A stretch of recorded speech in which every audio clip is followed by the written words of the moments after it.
Hello, everyone. My name is Wes Bush. I'm the author of the book on product-led growth.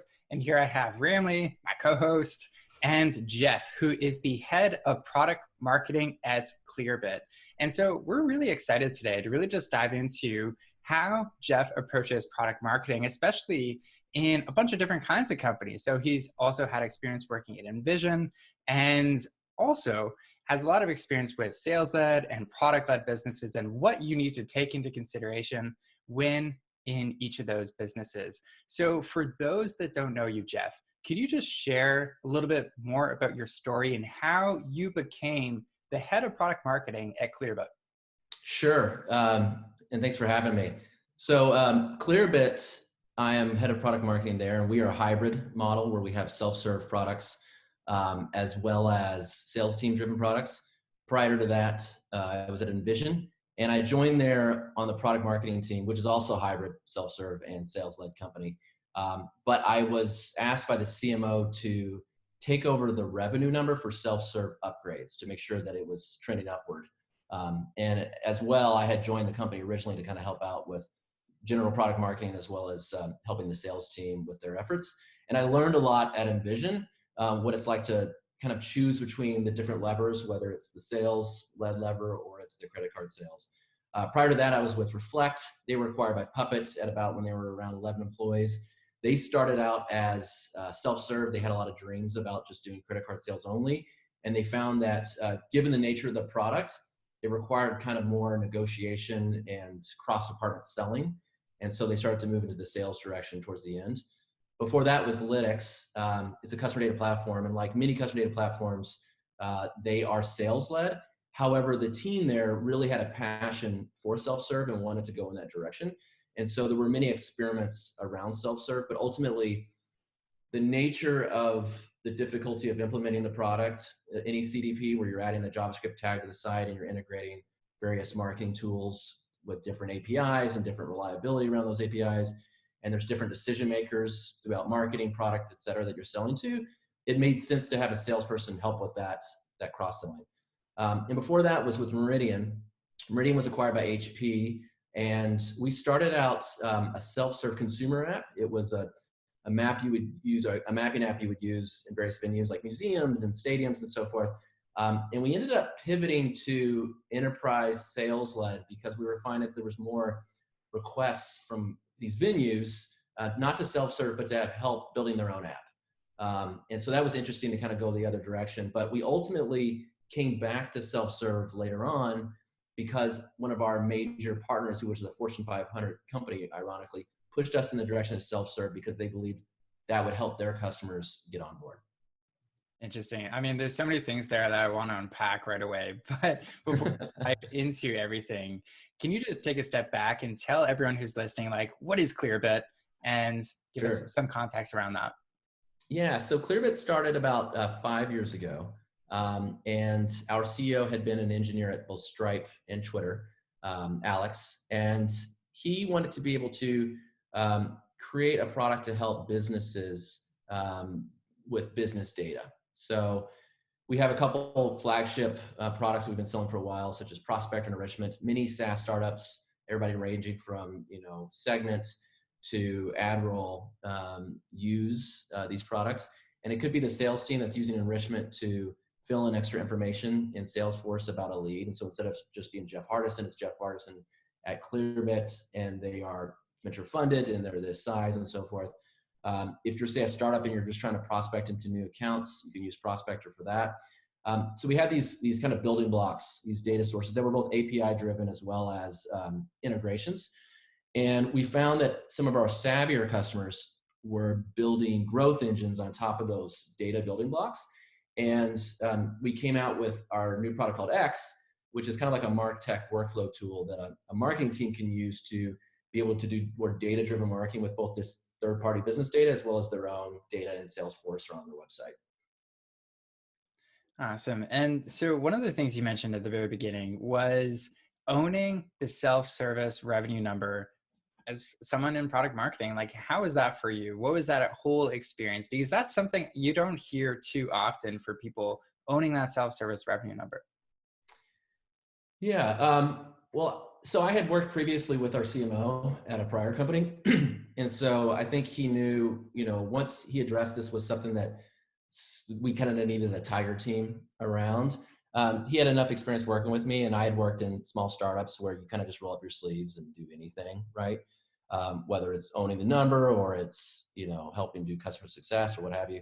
And I think he knew I was up for it to help own that number, and that he was going to have the revenue, the acquisition department focus more on just traffic to the site, top of funnel, as well as conversion to free signups, the beginning of the freemium life cycle, right?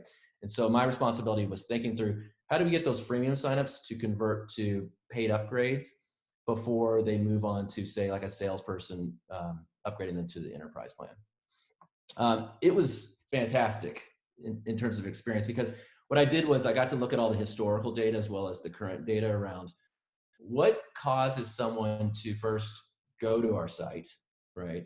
How do we get them in? Is it content that's not about our product? Is it content about our product? Is it ads? Is it events we done? Was it discounting? Was it emails we were sending? What were the levers that were working best to get people historically to visit the site? And then what led them to sign up for a free account? And then when they did convert from free to paid, what were the levers that often caused that?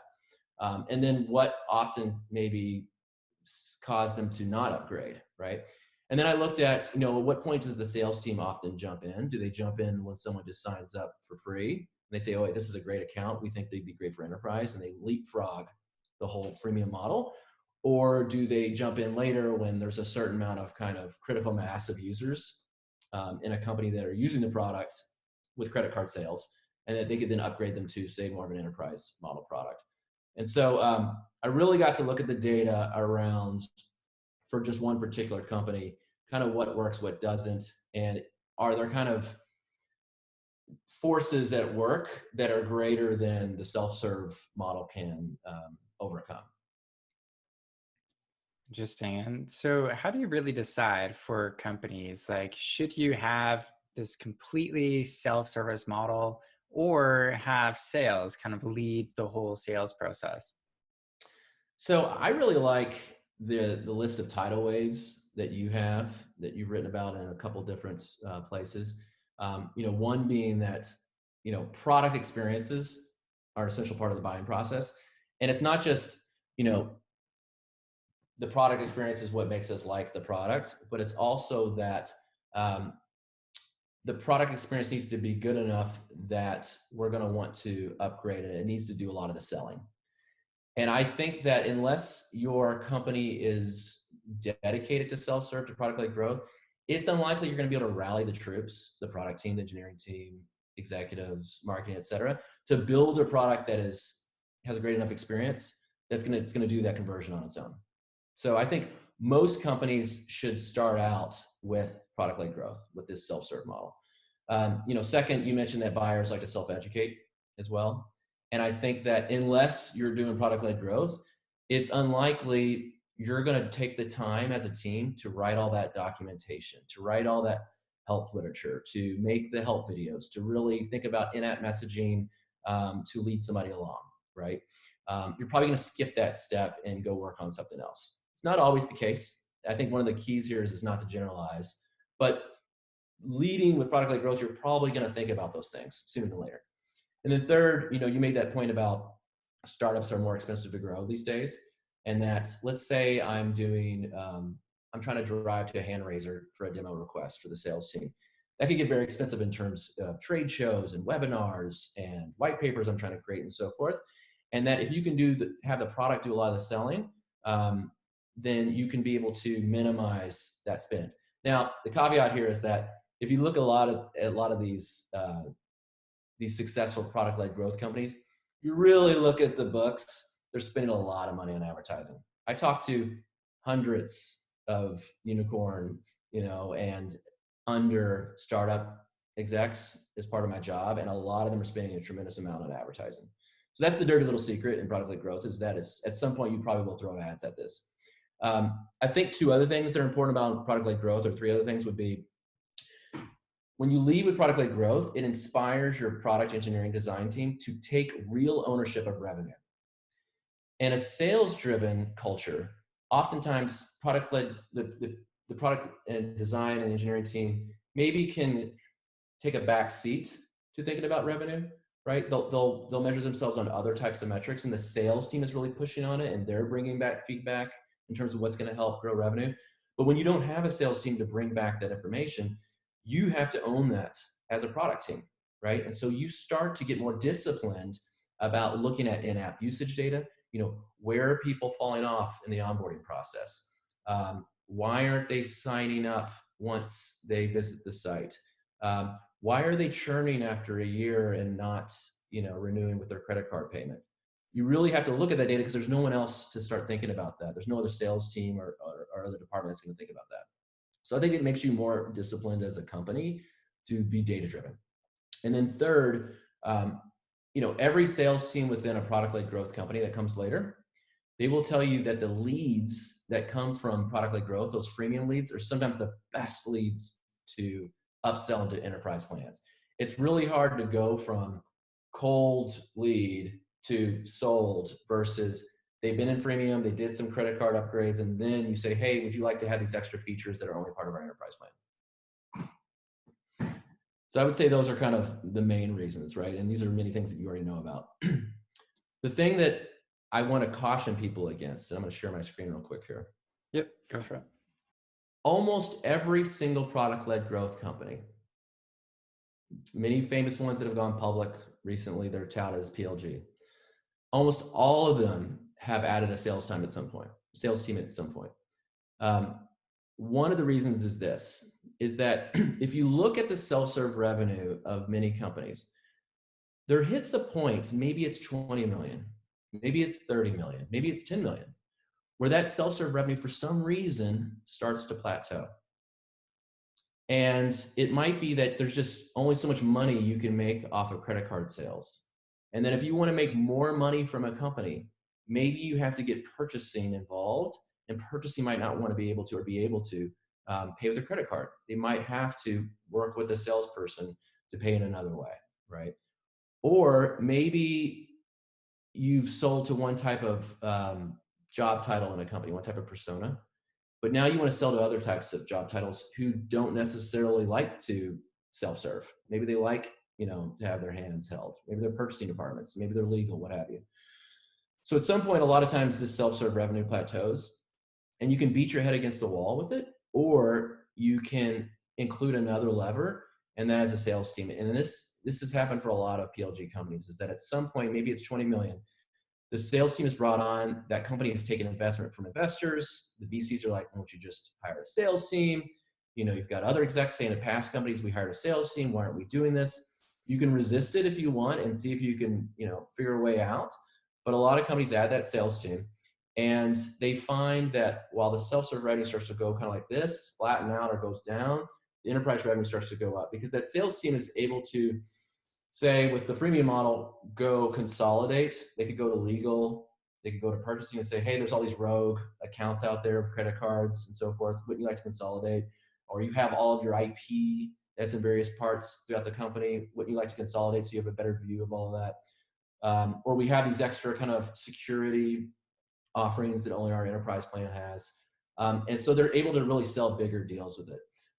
What's more, a lot of times these salespeople have a vested interest, commission, in order to sell these bigger deals that require lots of wrangling of different decision makers, the marketing department, the product department, legal, and so forth.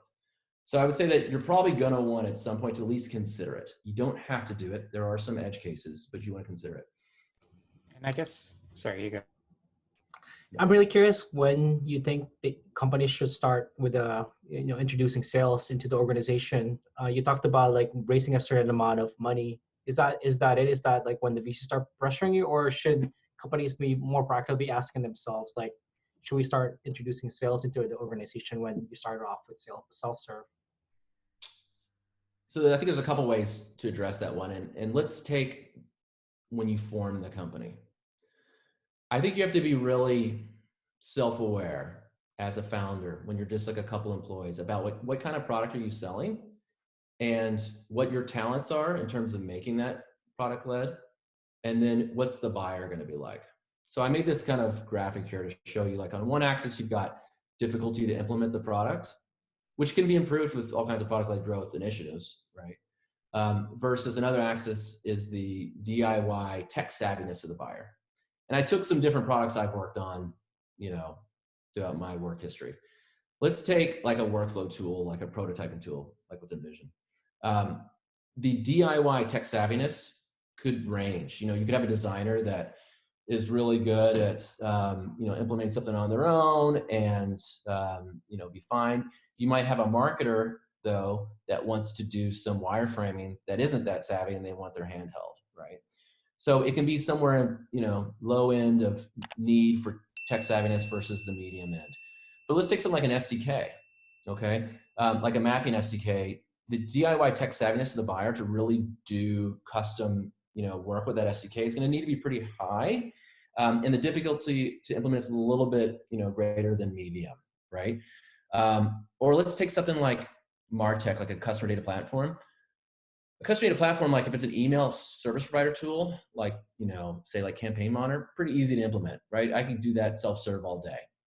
But what if it's something where you're tracking web behavior and you need to add the tag to the site, right? That's a little bit harder for a marketer to get started on. And then some marketers are very savvy about it. I've worked with some marketers that, yeah, I just added that in an hour. Others like, I don't understand what you're even asking of me, right? Location-based app. When we launched Meridian, we thought that venues, museums, stadiums, et cetera, were just going to be able to manually add their own maps to the app and then use our WYSIWYG editor to build this app. Turned out it was harder than we thought, right? And so we had to kind of get in there and help them with it. So I think the key is to kind of think through like how hard will it be to implement this? Are we capable? Do we have the work ethic and the skills to make this easier to implement, whether it's doing app messaging, lots of documentation, videos, all that. And then second, get really clear about your buyer.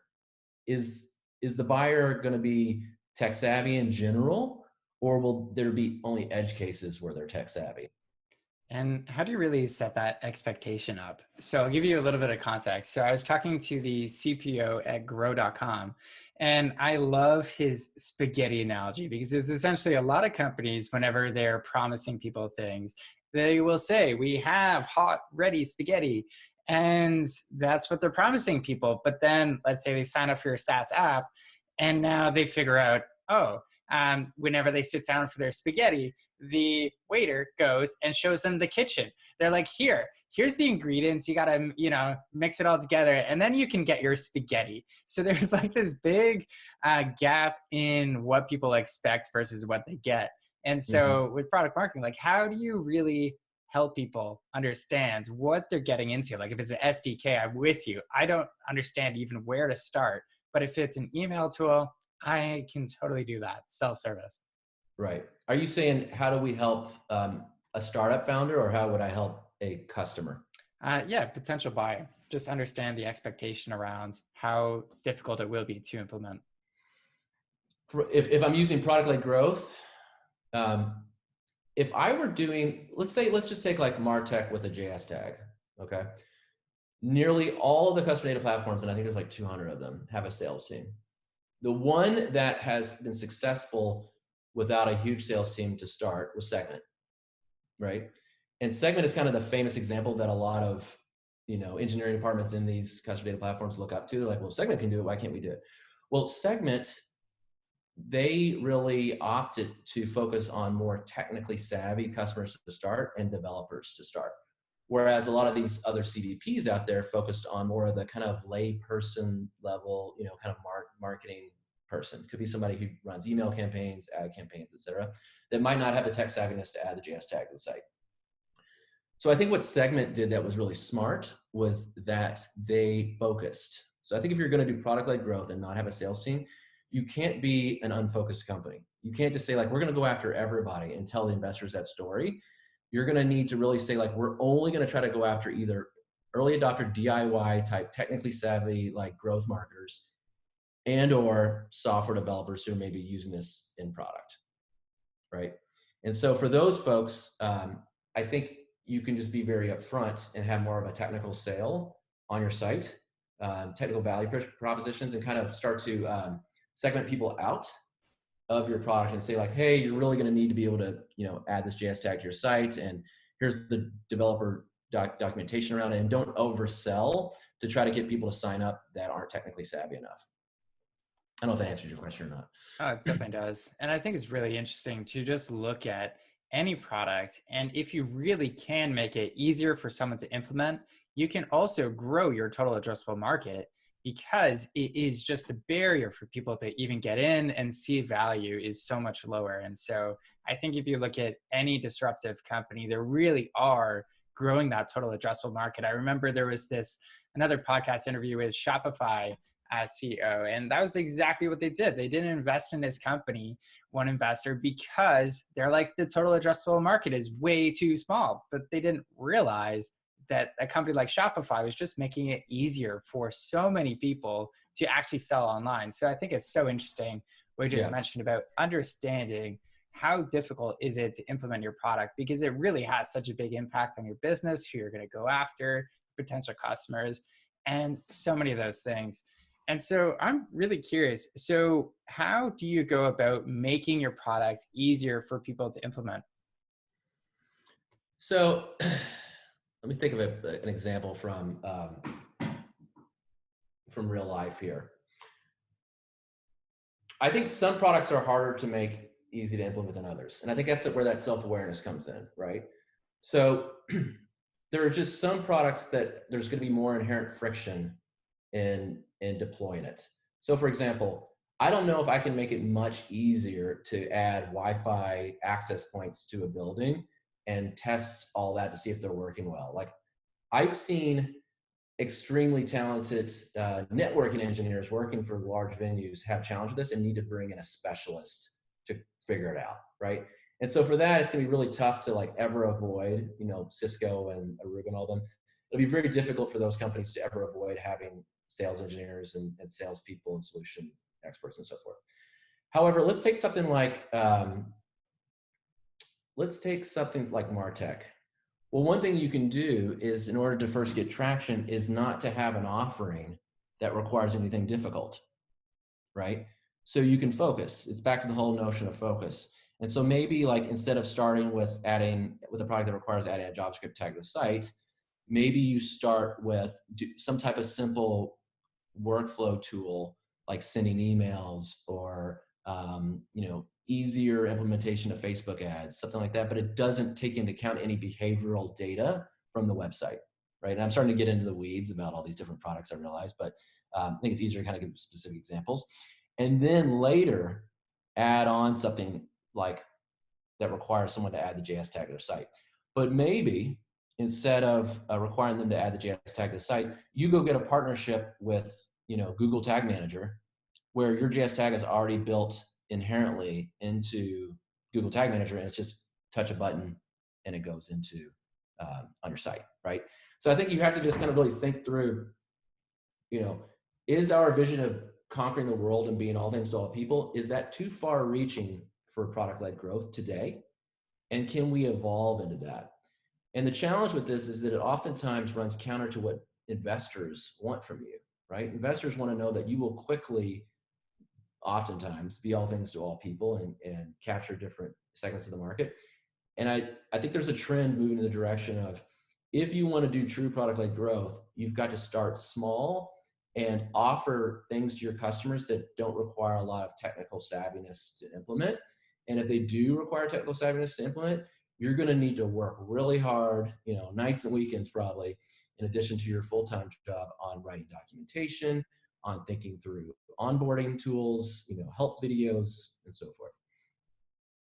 I think it's a great point you mentioned there, just about, if you want to be product led, you got to keep it stupid simple versus being everything to everyone. And I think if you look at a lot of product led companies that are doing really well, most of them started off being point solutions. They owned that particular product, got really good at that whole experience, and then they eventually expanded to other things. But, well, I mean, some didn't, and they're still doing really well. So I think it's a great thing for people just to have that focus, which is really, from a founder's perspective, can be really hard to do. And so the notion in onboarding, everyone knows it shouldn't be one size fits all. Now, a lot of companies still treat onboarding as a one size fits all kind of means, but I'm curious to hear your thoughts around how do you craft an experience that is not one size fits all and really accommodates, maybe that person who's not that tech savvy, that might need that extra helping hand versus, that person who is maybe an engineer. They just want to go in there, see it for themselves, test it out. So how do you craft an experience that caters to both sides of that spectrum?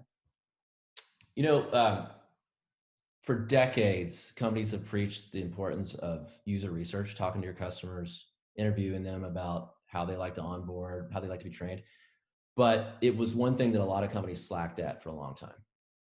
And what's interesting is I think it's partially, maybe today's startup employees are more into improving upon, a lot of these concepts. And it also might be product-led growth that is leading to us really embracing user research. If you're a product-led growth company, you might not have salespeople talking to customers, but you as executives, founders, marketers, engineers need to be talking to customers and interviewing them at scale about, hey, how do you like to onboard to a new product?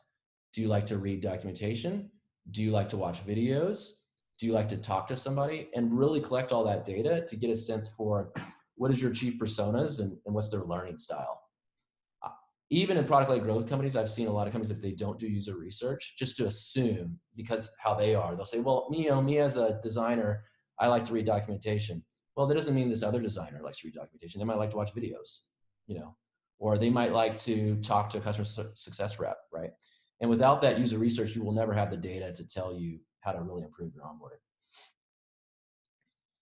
Interesting. And so whenever it comes to your customer success, how do they really determine, like, when should they reach out to specific people? Yeah, I think, again, it comes down to the type of company it is, again, right? And so let's say if it's a simple workflow tool, like some type of messaging internally, the company, we know some of these companies out there. With that, you might be able to avoid having a customer success team for a while, right? Because it's pretty easy to download or sign up for one of those products and just use it. And then it will kind of spread, naturally.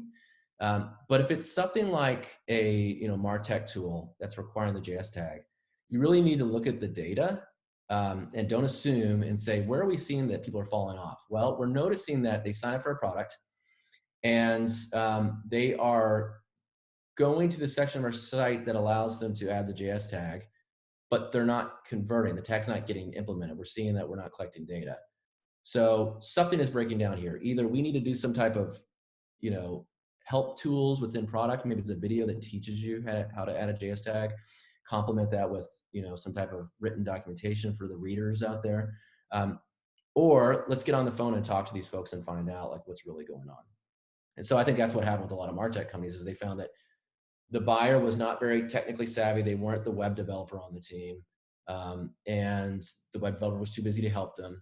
And so they actually had to create customer success teams to help people add that JS tag, right? And so I think at some point, once you've collected the data, you have to make the decision. Are we going to have to really just create that customer success team in order to help get our customer success? Or can we hack around it by adding documentation, videos, and other types of training materials?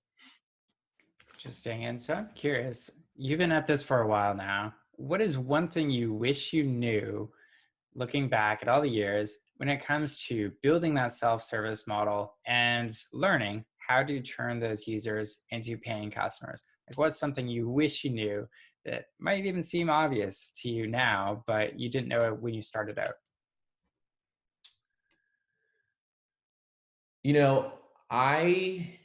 I did not predict that self-serve would go as well as it has, right? And so it really required me to join a company where self-serve worked for me to see how well it can perform and to trust that your colleagues, your teammates will actually build an experience that's easy to use. They will really put their whole hearts and passion into helping the customers get success on their own, right? With documentation and videos and all of that. They will look at the data and be disciplined to do that, to really improve the product, right? And not sunset things people like and so forth. It required really kind of living in a self-serve successful organization to see that. And so I guess if I would have just had the foresight to know that, right? And then I think that a lot of people that are still cynical about self-serve product-led growth, it's because they've never been in an organization where it works, right? And I think on the flip side, those people who really think things are sales driven, I think there's something for us that believe in product-led growth to learn from them. And that is that not all companies are created equal, and that at some point in your evolution as a company and as you grow, you might have to hire a sales team, either to close the bigger deals, to retain customers, or to get them to success. I'm curious about the other way around. A lot of companies are introducing more self-serve, and what are you suggesting for a company that's probably more sales driven? They grew through sales, and now they want to introduce a self-serve. What would be your advice to that company or to that team? Yeah, this is a hard question. A hard question to answer. My worry, I think that most companies should start out as self-serve product-led growth, right? Because what it does is it trains you and disciplines you in ways that, starting with the sales team, well, right? You're going to look at the data inherently. You're going to find out ways to make the product do the selling. You're going to add all those training and documentation that a lot of companies put on the back burner, right? And keep it up to date. And so if you don't have that muscle trained from the very beginning, it's very difficult to later, learn how to exercise it and build it. That said, if you are a company that's been around, say, 20 years, and you've always relied on a sales team, and you've really, taken in the religion of product-led growth, and you want to try it, what I would probably recommend that you do is don't wholesale change your entire process and just add credit card sales and jettison your sales team. What I would do is probably take a new product, maybe it's through an acquisition or it's a new tiger team that is completely dedicated for that new product to be self-serve. And there are some companies that have done this. Some older software companies have done this, where they've taken a product that maybe it's going to be for software developers. Maybe they've traditionally sold to IT, and now they're going to sell an SDK to software developers. They make that product credit card driven, self-serve, and they have a whole tiger team that hopefully has experience. Maybe they've joined from other companies with product-led growth, where they can be completely focused on making that one product product-led and self-serve oriented, and then show that success story to the rest of the company, right? And because a lot of companies that have been around a while, they need to see somebody else, another department, be successful before they're really going to take that risk. Absolutely. And I think there's so many great examples of that. Whenever you mention that, I think of HubSpot as being one of the most noteworthy ones with the HubSpot sales.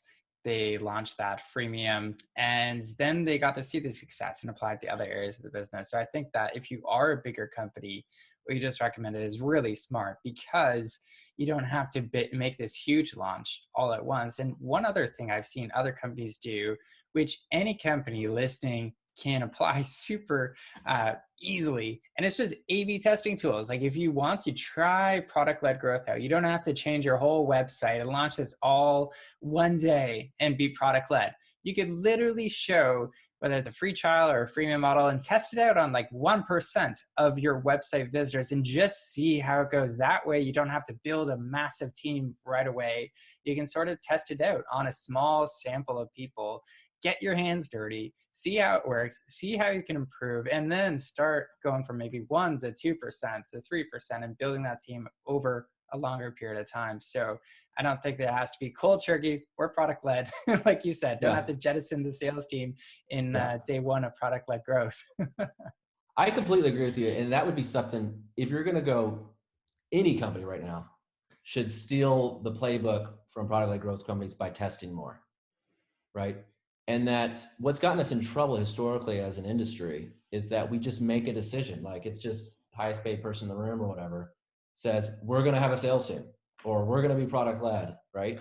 And you can, like you said, just test something. Let's just say, let's do half the visitors to the site get a requested demo, talk to a salesperson, the other half get the freemium model, and then check the data and see which one wins out, right?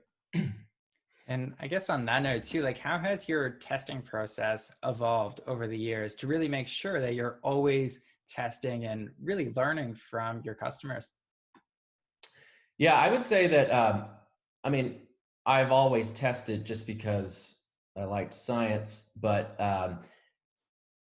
a lot of times maybe other forces in the company forced you to just kind of listen to someone's gut instinct or what have you. And it's not so much I've evolved as much as I've been fortunate that companies I've worked for, over time the industry has evolved to require more testing. So I'd say even like 10 years ago, a lot of software companies weren't doing much testing. They were just making kind of gut decisions. Should we launch this feature? Should we not? We talked to 2 customers, and those 2 anecdotes is why we're going to build this feature. And what's been interesting, I'd say like product-led growth has helped with this because so many companies are product-led driven and they require testing in order to make decisions because they're not just using some salesperson's anecdotes. In general, the industry has gotten more testing oriented. Envision's marketing department was one of the best I've seen. Like you could not standardize on anything, whether it was a change to the pricing page, whether it was an email send or what have you, unless you tested it and compared it against a holdout group. And if there weren't conversions downstream to say like a paid upgrade, you couldn't standardize on that email campaign or that ad or that change to the website. It had to make money for us to be able to do that. And it required a lot of work, right? Because there's a lot of different tests you're running. And it's a lot easier just to run one thing and standardize on it. And it required working with the data team, and it required us getting better at looking at the data tools, whether it's like Mode or, Amplitude or what have you. Awesome. And so before we wrap up, is there anything that you would like to mention, whether it's about product-led growth, some of the pros and cons of sales versus product-led growth, or anything else? Yeah, I would just say that in general, every company should try to start with product-led growth for all the reasons we outlined. However, there might come a point because of the buyer you're selling to, because your self-serve credit card revenue is flattening out or decreasing, that you might have to hire a sales team. And just make sure that you do that with a lot of thought and a lot of self-awareness about whether you're capable of managing a sales team and at what point. And I think that's the art of all of this, right? There's no like one playbook for everybody. I kind of liken it to if your doctor came to you and said, Jeff, I need you to lose weight. Well, I could do the thing that's probably more progressive, and that's just exercise more and then not like shame myself for the kind of foods I'm eating, right?